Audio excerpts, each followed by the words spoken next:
আজকে ব্যাপারী এসেছিল বন্ধুরা পাড়াতে, বেশ টাটকা টাটকা পাবদা মাছ নিয়ে এসেছে। আমি আজকে বানাবো ঝোলে ঝালে পাবদা।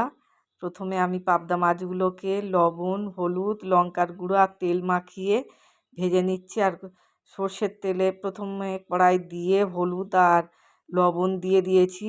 পাবদা মাছ ফাটে তো বন্ধুরা জানো, একবার ভাজা হয়ে গেছে আর একবার ভাজতে বসিয়ে দিয়ে টমেটো, পেঁয়াজ, আদা, রসুন আর কাঁচা লঙ্কা পেস্ট করে নিলাম। আর মাছ ভাজা হয়ে গেছে, এবারে একটু আলু দেব। ওই হলুদ গুঁড়ো দিয়ে আলুগুলোকে ভেজে নিলাম।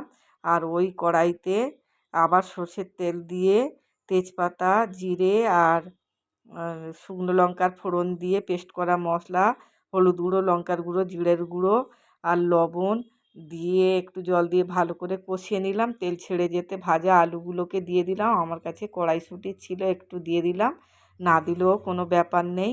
দিয়ে দিলাম গরম জল। এবার ঢাকা চাপা দিয়ে 5 মিনিট রান্না করে নিলাম।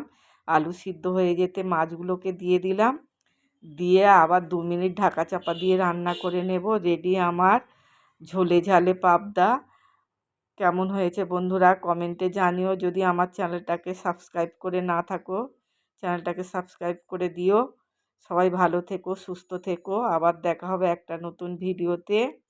আমি এবার টেস্ট করে দেখি, যদি আমার ভিডিওগুলো তোমাদের ভালো লেগে থাকে তোমরা একটা লাইক ও কমেন্ট করো। আর এই রকমভাবে একবার রেসিপিটাকে ট্রাই করো।